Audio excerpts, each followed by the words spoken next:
Malik Johnson wasn't supposed to be outside that night.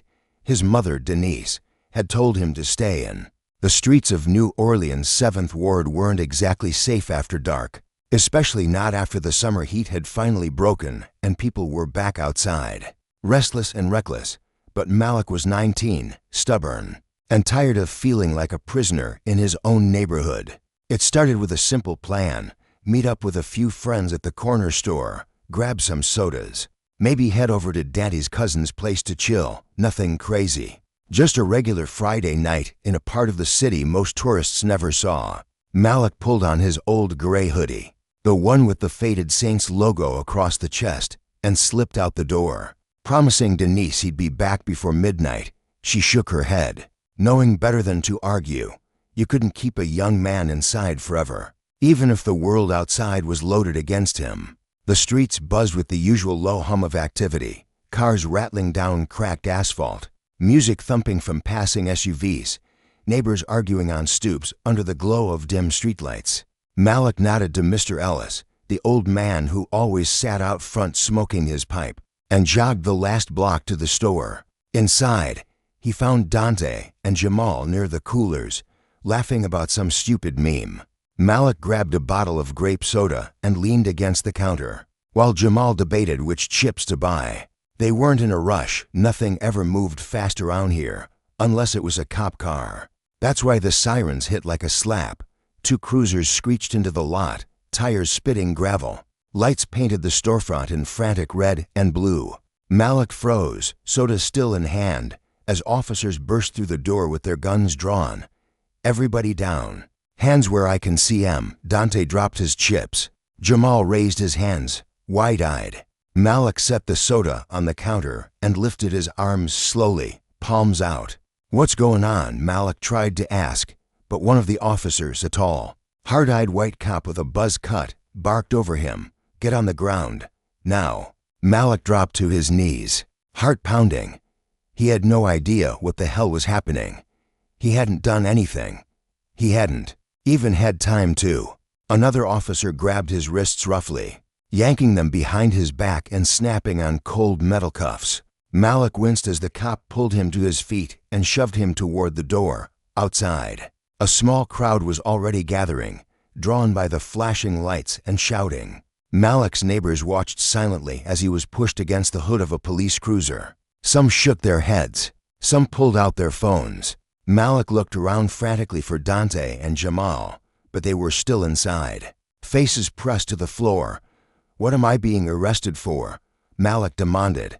"Armed robbery," the buzz-cut cop said, curtly, tightening the cuffs until they bit into Malik's wrists.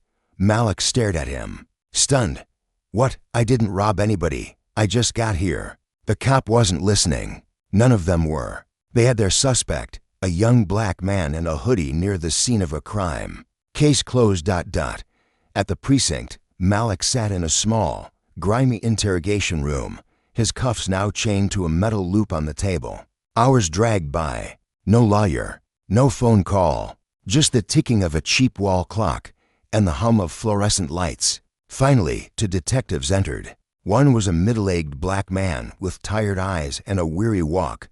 The other was a younger white woman who looked like she still believed she could save the world. They started asking questions. Where was he between 9 o'clock and 10 p.m.? Who were his friends? Could he explain why he matched the description, young black male, gray hoodie, of the man who held up a liquor store 3 blocks away? Malik told them the truth. He'd been with Dante and Jamal at the corner store. He wasn't anywhere near the liquor store. He didn't even have a gun. The detectives didn't look convinced. "You got any proof of that?" the woman asked. Malik stared at her. Proof? He hadn't thought to bring a receipt for not committing a crime. "Check the store cameras," he said. "Ask Murdoch Ellis. He saw me walking there." They scribbled notes, but gave no promises. When they finally left, Malik slumped back in his chair, exhausted, fear gnawed at his gut. It didn't matter that he was innocent. It didn't matter that he didn't have a record. He could feel it already, the weight of the system, grinding down, preparing to crush him just like it had crushed so many before. Meanwhile, Denise Johnson sat on her worn living room couch, clutching her phone with trembling hands. The call had come around midnight. Malik's been arrested. That was all the officer had said. Before hanging up, she tried calling the precinct. No answers. She tried calling local jails. Nothing. Finally, she pulled on her coat and stepped out into the humid night air, determined to find her son. She didn't have a car, so she walked, heels clicking on the cracked sidewalks, prayer and rage battling inside her. Denise knew too well what happened to black boys inside those walls. She had seen it with her nephews, her neighbors' sons, her students back when she taught at the local elementary school. One wrong move, one wrong look, one wrong word. That's all it took. She wouldn't let Malik disappear into the system without a fight. Back at the station, Malik's fate was being decided by people who had never met him, who didn't know anything about his dreams of becoming a mechanical engineer, his part-time job fixing cars at Mr. Lou's garage, or the way he still walked his little sister Mia to school every morning. To them, he was just another case number, another file in a growing stack. The public defender assigned to Malik's case, Samantha Rivera, was notified by email, urgent, new client, arraignment set for Monday. She groaned when she saw it. It was Friday night. By Monday, her client would have already spent the entire weekend in lockup. Another young black man accused of a serious crime. Another broken system she was supposed to fix with duct tape and good intentions. Still, something about Malik's file caught her eye. No priors. Solid alibi witnesses listed. Arrest based on a vague description. Sam leaned back in her creaky office chair, feeling the familiar mix of anger and sadness churn inside her. Maybe this one could be different. Maybe she could actually help. Maybe, just maybe, the system hadn't swallowed him whole yet. Malik tried to sleep that night on the cold metal bench in his holding cell. His hoodie was gone, taken during booking, and the thin cotton shirt he wore did little to keep out the chill. His cellmates snored and muttered in their sleep, the stink of sweat and fear hanging heavy in the air. Every sound made Malik flinch, the clank of doors, the bark of guards, the rattle of keys. He thought about his mother, probably worried sick. He thought about Mia, about Mr. Lou, about the life he was supposed to be building. He thought about the truth, how it didn't seem to matter here. In this place, truth was whatever the badge said it was. And Malik Johnson, 19 years old, guilty of nothing but fitting a description, lay awake in a jail cell, staring at the ceiling, wondering if he would ever see the outside world again. The county jail stank of bleach, piss, and old sweat. Malik Johnson sat on a cracked plastic bench, the orange jumpsuit hanging loosely on his weary frame, his hands folded tightly between his knees. His arraignment wasn't until Monday, and it was only Saturday morning. To whole days trapped in this limbo, this nowhere place where time moved at a crawl and hope shriveled in the corners like a roach. Every few minutes, a door clanged open or shut somewhere down the hall.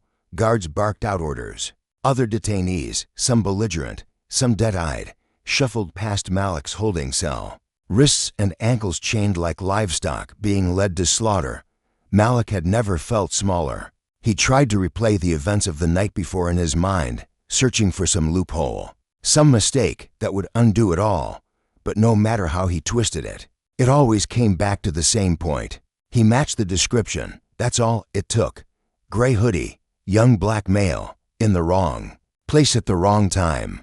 In a cramped office across town, Samantha Rivera was already working. Sam had joined the public defender's office 2 years ago, straight out of law school, starry-eyed and determined to make a difference. The shine had worn off fast. Budget cuts, impossible caseloads, hostile judges. It didn't take long to realize the system wasn't broken. It was working exactly how it was designed to. She sat hunched over Malik's intake form, sipping bitter gas station coffee, reading every line twice. Armed robbery. Suspect apprehended near crime scene. Victim described assailant as young black male. Gray hoodie. No physical evidence collected. Sam sighed. Vague, circumstantial. And worse, Malik couldn't afford bail. The judge had set it at $75,000, standard for an armed robbery charge. That meant Malik would need to come up with at least $7,500 through a bondsman. But Denise Johnson didn't have that kind of money. Hell, Most people Sam defended didn't have $75 to their name, let alone thousands. Without bail, Malik would rot in a cell until his trial, which could take months to even begin. Meanwhile, the prosecutors would pressure him to take a plea deal, plead guilty to a lesser charge, serve a few years, and avoid the risk of a much longer sentence if he went to trial and lost. It was a strategy Sam knew all too well. Choke them with fear, with desperation, until even the innocent bent under the weight. She closed the file and rubbed her eyes. Malik Johnson didn't belong in jail. He needed to be out, preparing his defense, helping find witnesses, living his damn life. If she didn't move fast, he wouldn't stand a chance. By Sunday afternoon, Malik had learned the brutal rhythm of jail life. Breakfast at 5 a.m., watery oatmeal and dry toast. Lunch at 11, a slab of mystery meat between 2 slices of stale bread. Dinner at 4, something that might have been beans once, now just a salty, gray mush. In between meals, the guards herded them into a day room, a barren space with cracked linoleum floors and a flickering TV mounted high on the wall. Some inmates played spades, others worked out furiously, burning off rage they had nowhere else to put. Most just sat silently, staring at nothing. Malik kept to himself. He wasn't stupid. Fights broke out over nothing. A wrong look, a bumped shoulder. He didn't want to be another casualty before his case even started. Still, it was hard not to feel the anger simmering under his skin. Every minute he spent here felt like another stitch sewing him into a life he hadn't chosen. At night, lying on a thin mattress bolted to a concrete slab, he would think about his mother's face, the worry in her eyes when he left the house that night, and feel the guilt gnawing at him. Worse than any hunger. He didn't do anything wrong, but here he was. Monday morning finally came. Malik was woken before sunrise, handed a jumpsuit to sizes too big, and shackled at the wrists and ankles with a chain around his waist. He shuffled onto a crowded bus headed for the courthouse, sitting shoulder to shoulder with other detainees, the air thick with sweat and tension. When they arrived, they were herded into a holding pen, a windowless room that smelled of mildew and despair. One by one, their names were called. Some guys cracked jokes to mask their fear. Others sat stone-faced, resigned. When Malik's turn came, he was led down a hallway and into a cavernous courtroom. Rows of polished wooden pews stretched out before him, mostly empty except for a few bored-looking court employees. The judge, an older white man with a buzzard's eyes and a reputation for tough on crime sentencing, sat perched high on the bench. Sam Rivera was waiting for him at the defense table, a slim figure in a rumpled suit. Her dark hair pulled into a tight bun. She gave Malik a small nod as he was seated beside her. "Mr. Johnson, I'm Samantha Rivera," she whispered quickly. "I'm your public defender. I've reviewed your case, and I'm working on getting you released pending trial." Malik nodded, grateful for anyone who even seemed like they were on his side. The hearing itself was a blur. The prosecutor read the charges: armed robbery, possession of a firearm during a felony. Sam pushed for a bail reduction, arguing Malik's clean record, his ties to the community, the weakness of the evidence. The prosecutor countered that Malik was a danger to the community and a flight risk. The judge barely looked at Malik. He denied the bail reduction without hesitation. Defendant to remain in custody pending trial, he ruled. Bang of the gavel. Case moved along. Next, Malik was led out of the courtroom, heart sinking like a stone. Another lost battle. Back at the jail, Malik sat on his bunk, staring at the peeling paint on the wall. Sam came to visit that afternoon. They sat across from each other in the attorney booth, separated by thick, scratched plexiglass. Malik picked up the phone attached to the wall. Sam did the same. "I know you're frustrated," she said gently, "but we're not done. I'm filing a motion to review the bail. I'm also working on getting the surveillance footage from the corner store where you were. That could be our key." Malik nodded, swallowing the lump in his throat. "How long?" he asked. "Could be a few weeks, maybe longer," Sam admitted. They move slow on discovery requests. "And honestly, Malik, the system isn't built for people like you to win easily." He smiled bitterly. "I figured that out." Sam leaned forward, her forehead nearly touching the glass. "But listen, you have me, I believe you, and I'm gonna fight like hell." Malik stared at her, trying to find some foothold in her words, something to hold onto in the rising flood. "Okay," he said finally. "Okay." That night, as the jail went dark and the other inmates drifted into restless sleep, Malik stayed awake. Somewhere outside these walls, life was going on without him. His mother setting the dinner table for Mia Dotmer, Lou fixing up a busted Honda, his boys hanging out on the stoop, talking shit, laughing. Out there, the world barely noticed he was missing. In here, every second was a battle. And Malik knew the fight was just beginning. Malik didn't know it yet, but outside the gray walls of Orleans Parish Prison, his story was starting to spread. It began small, like a spark in dry grass. Mr. Ellis, the old man who had watched Malik walk to the store that night, told his daughter, who posted about it on Facebook. Dante's cousin tweeted a shaky video of Malik getting shoved into the back of a squad car. The caption screaming, "This is what innocent looks like. Hashtag justice for Malik." Within 24 hours, the hashtags started multiplying. Hashtag wrong place, wrong face. Hashtag let Malik go. Hashtag innocent until proven black. Local activists picked it up next.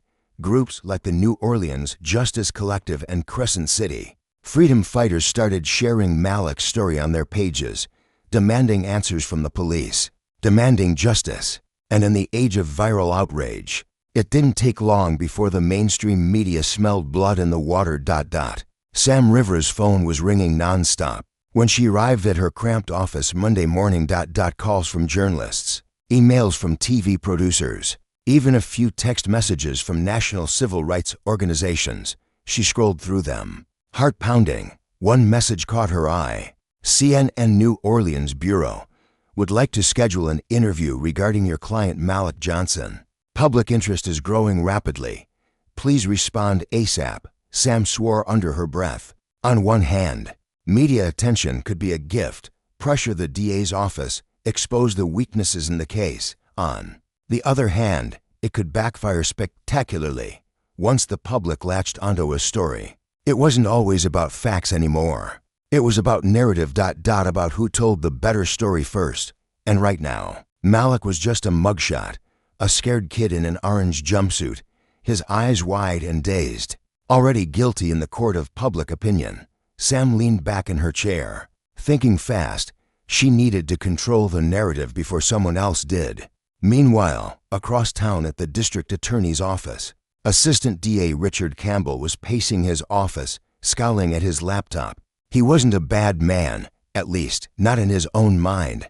He believed in law and order, believed in consequences, believed, above all, in winning. And right now, the case against Malik Johnson was getting messy. He clicked through news articles, each one worse than the last. Teen arrested despite witnesses claiming innocence. New Orleans police under fire for questionable arrest practices. The DA himself had already called him that morning. Get control of this, he barked, or it's your ass in front of the cameras. Campbell sighed heavily. The evidence against Malik was thin, sure, a vague description, proximity to the scene, but cases had been built on less. Still, with the way the wind was blowing now, a wrongful conviction could turn into a PR nightmare. He made a decision. If the defense pushed for dismissal, he'd resist. But maybe he could float a deal. Something quiet. Something that wouldn't get more headlines. Maybe Malik Johnson would plead guilty to a misdemeanor. Time served. The kid would walk, and Campbell would save face. Politics, not justice, ruled the day. Denise Johnson sat at her kitchen table, staring at the TV. Channel 4 was doing a segment on Malik. They showed his school picture, 8th grade graduation, smiling wide in a too-big suit. Next to his mugshot from 2 nights ago, the contrast punched Denise in the gut. He's not a criminal, she whispered at the screen. He's a kid. The reporter interviewed neighbors who all said the same thing. Malik was a good boy, worked part-time, helped his sister with homework, stayed out of trouble. Denise wanted to believe it would matter, that people would see the truth and rally for her son. But she knew how these things usually went. A young black man accused of a crime. The world didn't need proof. It only needed a reason to look away. Inside the jail, Malik heard about it from a corrections officer. "You're famous now." The CO chuckled as he dropped Malik's lunch tray on the bunk. "Got people outside crying about you." Malik didn't know how to feel: relieved, embarrassed, angry. The other inmates started treating him differently too, some with respect, slapping him on the back, saying, "Keep your head up, bro." Others with envy, sneering, "Ain't nobody lighting candles for me." Public attention was a double-edged sword in jail. It made you a target. Malik kept his head down, trying to stay invisible in a place where fame could get you hurt.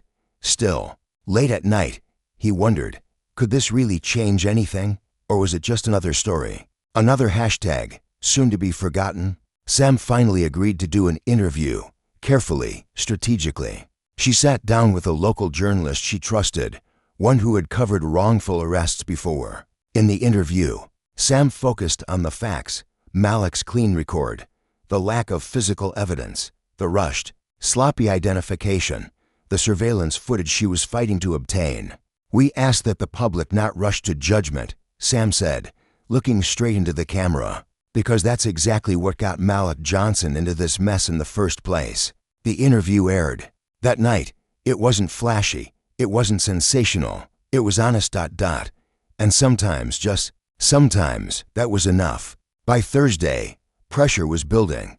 Protesters gathered outside the courthouse, holding signs: "Free Malik, justice delayed is justice denied, innocent until proven guilty." News vans lined the streets. Editorials in the local papers demanded answers from the police department. Behind closed doors, senior prosecutors started murmuring about dropping the charges entirely. Too much heat, too much risk, but not everyone agreed. Some argued that backing down would make the DA's office look weak, encourage more protests, more public outcry in future cases. Politics. Again, Malik's life was nothing more than a pawn on someone else's chessboard. In a tiny, overheated visiting room, Sam sat across from Malik again. This time, she had better news. "They're offering a deal," she said, barely keeping the disgust out of her voice. "Plead guilty to simple assault. You'd be out in 2 weeks. No felony record." Malik stared at her, jaw clenched. "I didn't do anything," he said. "I know," Sam said quietly, "but trials are risky, especially here, especially for you." She didn't have to explain. Juries weren't blind. They saw race, they saw class, and sometimes they saw guilt before they ever heard a word of testimony. If Malik fought it and lost, he could end up serving 5, 10 years, take the deal, or gamble everything. It wasn't a choice, it was a trap. Malik looked at Sam, looked at the walls around him, felt the invisible hands squeezing tighter around his throat. "I need time to think," he said hoarsely. "Take it," she said, "but not too long. They won't keep the offer open forever." That night, Malik lay awake on his bunk, staring at the cracks in the ceiling. Outside his tiny window, he could see a sliver of sky, clouds drifting past the moon. Freedom, so close he could taste it, and yet impossibly far away. He thought about everything he would lose if he pled guilty: the chance to go back to school, the dream of being an engineer, the future his mother had worked so hard to give him. He thought about everything he would risk if he didn't. Was the truth worth losing your life over? He didn't know, and he was running out of time to decide. The clock on the jailhouse wall was broken.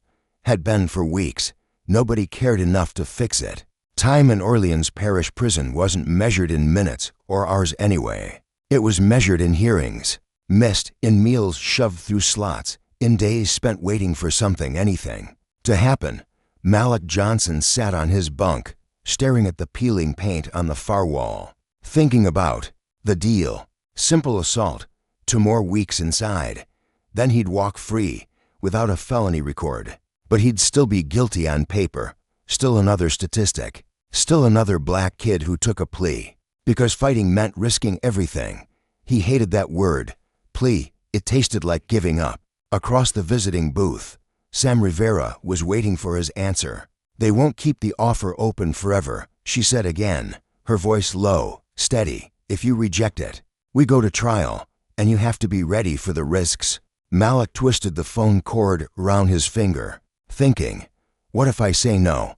He asked. "Then we fight," Sam said simply. "But they'll come at you hard. You're looking at 5 to 10 years if the jury believes the wrong thing. It won't matter that there's no real evidence. Sometimes it's not about the evidence." Malik swallowed hard. He already knew. He could feel it in the way the guards looked at him, the way the judge hadn't even glanced at him during his first hearing. To them, he was guilty the moment the cuffs clicked shut. Back at home, Denise Johnson sat with Malik's little sister, Mia, helping her with her math homework. But her mind kept drifting. She couldn't understand how everything had gone so wrong, so fast, one night out. One mistake, not even Malik's mistake, and their whole world collapsed. Denise had tried calling every lawyer she could find, but they all said the same thing. Without money, there wasn't much they could do. America had two justice systems, one for the rich, and one for everybody else. She turned back to Mia, forcing a smile. "You finished that last problem yet, baby?" "Almost," Mia said, chewing her pencil. "When's Malik coming home?" Denise's chest tightened. She didn't know how to answer anymore. In a fluorescent-lit office downtown, Assistant DA Richard Campbell stared at Malik's file. He didn't like deals. Deals made him look weak, but the political heat was rising. Protesters outside the courthouse, angry op-eds in the paper. Even a few of his own colleagues were whispering about wrongful arrest behind closed doors. Campbell knew the truth. The evidence was trash. But dropping the case outright, that wasn't an option anymore. Too much pride at stake. So he offered the plea, a tiny compromise to save a bigger fight. In the end, the system didn't need Malik to be guilty. It just needed him to say he was guilty. That was enough. The next day, Malik sat alone in his cell, head bowed. All night he had wrestled with it.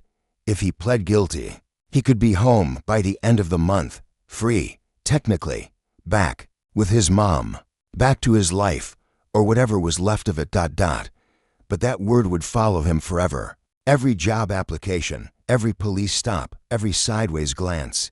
"Have you ever been convicted of a crime?" "Yes. Even if he explained, even if he told the truth, it wouldn't matter. The world wouldn't hear his story. They'd see the record, the mugshot, and make up their minds. And deep down, Malik knew it wasn't just about him. It was about every other black kid after him, every kid who didn't have a hashtag or a protest or a public defender who gave a damn. If he gave up, what message would that send? He clenched his fists until his nails dug into his palms. No, not like this. At the next meeting with Sam, Malik lifted the phone, his voice steady. "I'm not taking it," he said. Sam searched his face carefully.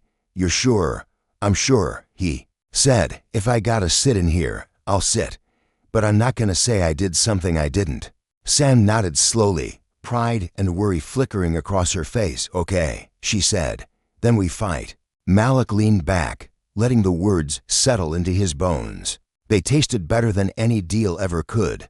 For the first time since this nightmare started, he felt something fierce rise up in his chest, something nobody could take away. Hope, real, stubborn, dangerous hope. That same night, as Malik lay on his bunk staring at the cracked ceiling, he heard a scuffle down the hall, raised voices, a thud, guards shouting, then silence. He closed his eyes, forcing himself to breathe steady. This place wanted to break him, wanted to make him angry, violent, hopeless, but he wasn't going to give them what they wanted. He wasn't just fighting for himself anymore. He was fighting for the truth, and he was ready. The calendar in Malik's mind kept counting days, not by dates, but by moments. The day he refused the plea deal, the day the protests doubled outside the courthouse, the day the guards slipped him a newspaper, folded tight, and he saw his own face staring back under the headline, "An innocent boy in chains, the fight." For Malik Johnson, somewhere out there, beyond the concrete and iron and broken clocks, people were still fighting for him. He wasn't alone. Not anymore. Sam Rivera stood on the steps of the courthouse, facing a sea of reporters. She was tired, more tired than she'd ever been, but she couldn't show it. Today we filed a formal motion to dismiss all charges against Malik Johnson. She said into the cluster of microphones, "The prosecution has provided no physical evidence, no credible eyewitness testimony, and no forensic link tying my client to the crime." Questions flew at her like bullets. Why? Hasn't the DA dropped the case? Is this politically motivated? What does Malik want people to? No. Sam took a breath. He wants people to remember that justice isn't just for the wealthy. Justice is for everyone. And right now, justice is failing him. Cameras flashed, sound bites captured, narratives shaped. Sam knew how the game worked. Truth alone wasn't enough. You had to sell it. You had to make it. Impossible to ignore. And she was all in. Inside the DA's office, Richard Campbell slammed the motion to dismiss onto his desk. "Goddamn circus," he muttered. The mayor's office had called twice that morning, pressuring him to make it go. "Away, we're in an election year, Richard," they reminded him sharply. "Don't let this turn into another national embarrassment." But Campbell hated being forced. He hated losing. He had two choices: dismiss the charges and look weak, or dig in and risk a public trial that could blow up in his face. Neither option tasted good. For now, he stalled, bought time, waited to see if public outrage would burn itself out. It was an old tactic. Most people had short memories, but this time, it wasn't fading. If anything, it was growing. In the jail, Malik found himself changing too. At first, survival had meant staying small, head down, mouth shut, don't make waves. Now, he started standing a little taller, started looking people in the eye. Other inmates noticed. Some nodded in respect. Some warned him to be careful. You get too much attention, they find a way to break you. One older man muttered one night through the bars, "This place eats heroes." Malik listened. He understood. But fear wasn't enough to cage him anymore. Every time he thought about giving up, he thought about his mom working double shifts, about Mia crying at night, about the strangers chanting his name outside the courthouse steps. He thought about the truth, small, stubborn, burning like a coal inside him, and he chose to hold onto it. On a humid Saturday afternoon, Denise Johnson marched with the protesters. Her feet ached, her knees screamed, but she didn't stop. She carried a sign that Mia had made in bright, wobbly letters, "Free my brother." The crowd was bigger than she had dared hope. Hundreds of people, black, white, young, old, chanting, singing, demanding. For the first time, Denise didn't feel invisible, didn't feel powerless. For the first time, she felt seen. And she swore, right there on those cracked New Orleans sidewalks, that she would not rest until her son walked free.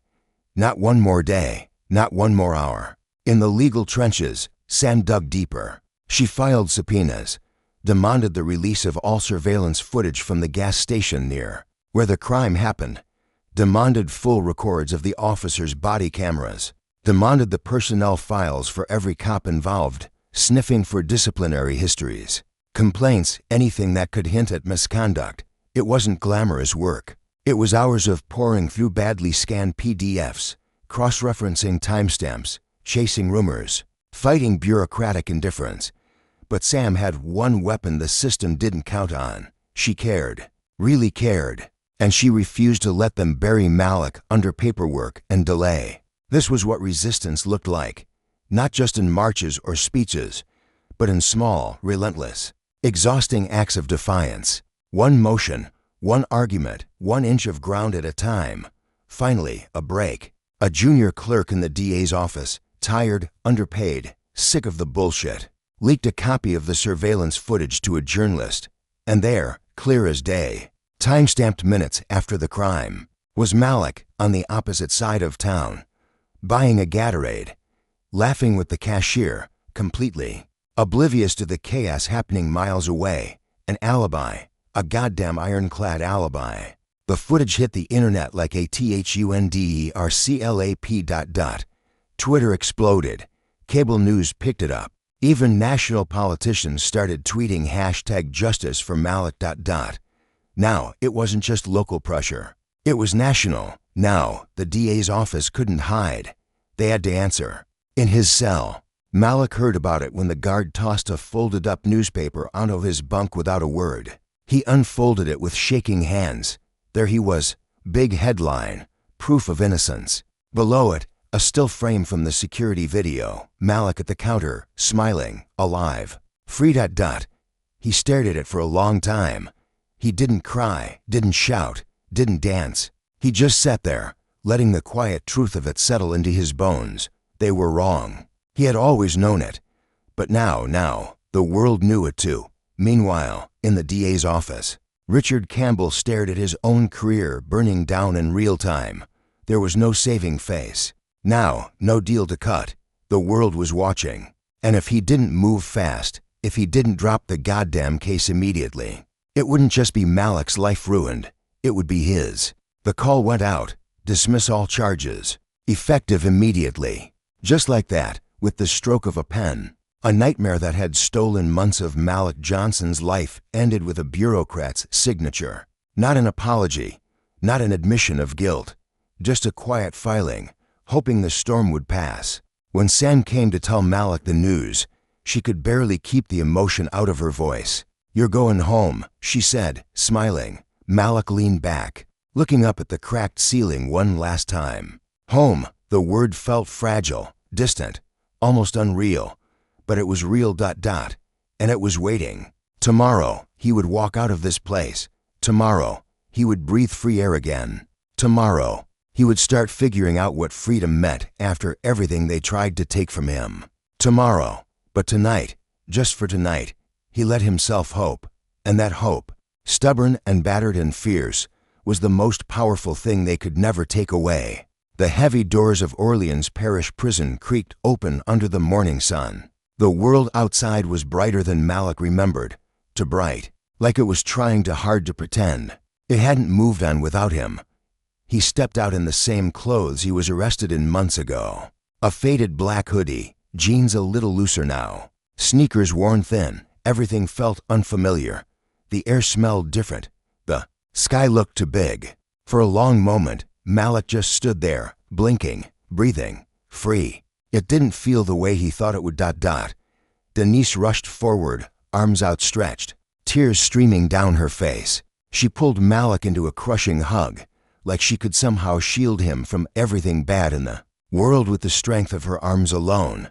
Mia clung to his waist, sobbing into his hoodie. "You're home, baby," Denise whispered, rocking him gently. "You're home," around them. Cameras flashed, reporters shouted questions, activists cheered. But Malik barely heard any of it. It was all muffled, distant, like he was underwater. He held onto his mother and sister, grounding himself in their touch, in their reality. Home, whatever that meant now. Sam watched from a few feet away, arms crossed, trying to give them space. She'd fought like hell to get Malik here, but she knew the hardest part wasn't over. Freedom was complicated, especially the kind you had to fight for. Especially when the world still saw you through the lens of your mugshot. She caught Malik's eye and gave him a small, encouraging nod. He nodded back, grateful, no words needed. Later that afternoon, Denise made a welcome home dinner. Fried chicken, mac and cheese, collard greens, biscuits piled high on chipped plates. The house smelled like love and memory. It felt almost normal. Almost. Malik sat at the kitchen table, Mia curled against his side, telling him about everything he'd missed, her dance recital, a new teacher she hated, the cat down the block that had kittens. He smiled and listened, but part of him stayed distant. How do you slip back into a life that kept moving without you? How do you fit back into a world that let you get locked away so easily? Every knock on the door made him flinch. Every siren in the distance made his stomach knot. He didn't know how to stop waiting for the next bad thing. The next morning, Sam showed up with paperwork. A lot of it, expungement forms, state ID applications, housing vouchers. Job placement programs. Freedom's not automatic, she said, spreading the papers across the table. They'll tell you you're free, but the system still has 1,000 ways to trip you up. Malik frowned, overwhelmed. "I didn't do anything wrong," he muttered. "Why do I gotta prove I deserve to live?" Sam's face softened. "You don't. But the system isn't about fairness, Malik. It's about survival. You survived. Now we figure out how to live. He nodded slowly, forcing himself to focus, one form at a time, one step at a time. Word spread fast that Malik was home. Some neighbors smiled and waved. Some avoided eye contact. At the corner store, the cashier gave him a discount and whispered, "We knew you ain't do it, man." At the barber shop, old men clapped him on the back and told him to keep his head straight. But on the bus ride across town, an old woman clutched her purse tighter when he sat down nearby. Two teenagers snapped a picture of him and giggled. A man in a business suit gave him a long, suspicious look, as if he was expecting Malik to explode into violence at any second. Malik stared out the window, jaw tight. Freedom didn't erase suspicion. It didn't erase fear. It didn't erase the stain of being accused. It just made it quieter, harder to point at, easier to deny. But it was still there, everywhere. Finding a job was harder than anyone admitted, even with the charges dropped. Even with a clean record on paper, employers found excuses. "We're looking for someone with more experience. The position's been filled. We'll keep your resume on file." Sometimes they didn't even bother pretending. One manager flat out said it. "You're the kid from the news, right?" Might be bad for business. Malik left that interview shaking with anger he had nowhere to put. He wanted to scream. He wanted to hit something. He wanted to make them understand. But he didn't. He just kept walking. Because what choice did he have? At night, Malik lay awake staring at the ceiling. Same ceiling he grew up under. Same cracks, same water stains. But he felt like a stranger in his own room. Dreams haunted him. Jail doors slamming. Guards yelling. Courtroom lights blinding him. He'd wake up sweating, heart racing, forgetting for a second that he was free. Denise would sit with him sometimes, holding his hand in the dark. "You're home, baby," she'd whisper. "You're safe." But Malik knew better. Freedom wasn't safe. It was a daily battle, a constant negotiation, a question he had to answer every day. How do I live in a world that tried to bury me? One evening, Sam invited Malik to speak at a community event. "Tell your story," she urged. "Make them see you as more than a headline." Malik hesitated. Public speaking wasn't his thing. He hated the idea of standing in front of strangers, exposing his wounds for their consumption. But Mia looked up at him with wide, hopeful eyes. "You're like a superhero," she said. And maybe, just maybe, that was the point. Not to pretend everything was okay, but to show people it was not okay and still keep standing anyway. The church hall was packed. Neighbors, reporters, activists, curious strangers. Malik stood at the front, gripping the microphone, heart hammering. For a long moment, he couldn't speak. The crowd waited. Then, slowly, Malik found his voice. "My name is Malik Johnson," he said, "and I'm not a criminal." The room fell silent. "I spent months in jail for something I didn't do. I lost time I can't get back. I lost friends. I lost pieces of myself." He paused, swallowing hard. "But I didn't lose my truth." A murmur of agreement rolled through the crowd. "I'm not here asking for pity," Malik said, voice strengthening. "I'm here asking for change. For every kid who can't fight back. For every family still waiting. For everyone who thinks freedom is easy." He met their eyes. "One by one, freedom isn't free. It costs you everything, and I'm still paying." The applause started slow, then it swelled into a roar. Malik stood there, head high, letting the sound wash over him. He wasn't just surviving anymore. He was living. He was fighting. He was free, on his terms, at last. The morning sun slanted through the curtains of Malik's room, painting soft gold patterns on the floor. For the first time in what felt like forever, Malik woke up without fear. No bars, no guards, no counting the minutes to survive the day. Just a new morning, a blank page. He lay there for a moment, breathing it in. Freedom still didn't feel like he imagined. It wasn't a single overwhelming moment of victory. It was quieter, sadder, maybe more complicated. But it was real. And it was his. 3 weeks after coming home, Malik found a job. It wasn't glamorous, unloading trucks at a local warehouse. But it was honest work, and it was his. The manager, a weary older man named Mr. Harris, didn't ask about Malik's past, didn't give him pitying looks, just pointed to the clipboard and said, "You want hours, you show up on time. You work hard. That's it. Simple, fair. Malik showed up early every shift, worked until his muscles screamed, saved every dime he could. Some days were brutal, aching backs, busted fingers, bosses barking orders like drill sergeants. But Malik took pride in it. He wasn't a case number anymore. He wasn't a headline. He was building something, slow, stubborn, real. A life, his life. Sam kept in touch. Sometimes they'd meet for coffee. Squeezed between her endless court cases and community meetings, she'd ask about work, about therapy, which Malik had reluctantly agreed to start, about how he was sleeping. Slowly, Sam noticed the changes, the way Malik carried himself, the way he spoke, the way he didn't apologize for taking up space anymore. He was becoming the man the system had tried to break and failed. "You know," she said one afternoon, stirring her coffee, "I think you could help other kids." Malik frowned.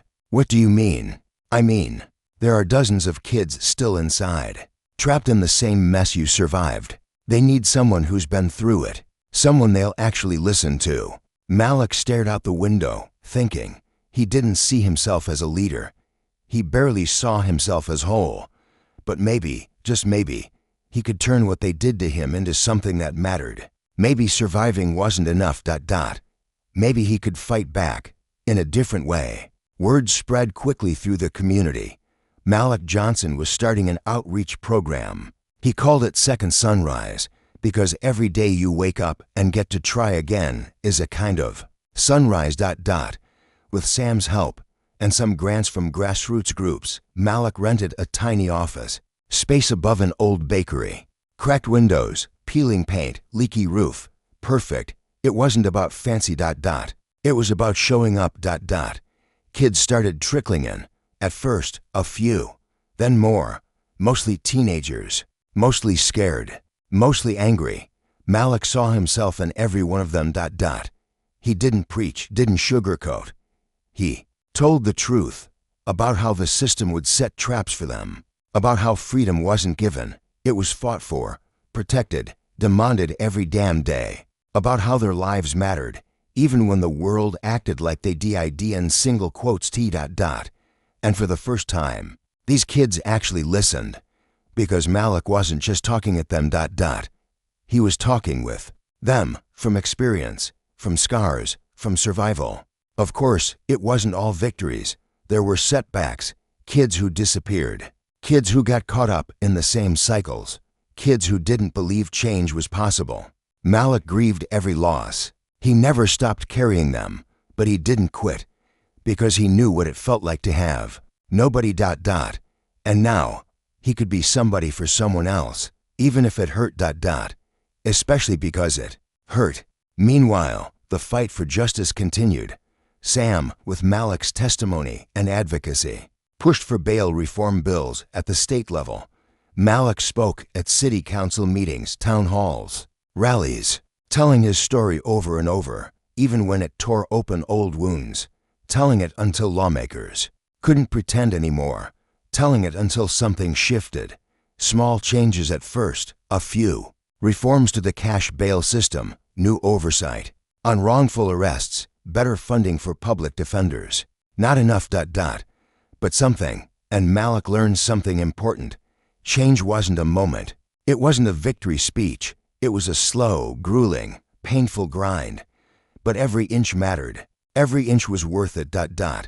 Late one night, after a long day at Second Sunrise, Malik sat on the rooftop of the bakery, looking out over the city.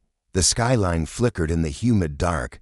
Sirens wailed somewhere. Distant, laughter echoed from a nearby porch. Life, messy, stubborn, beautiful life.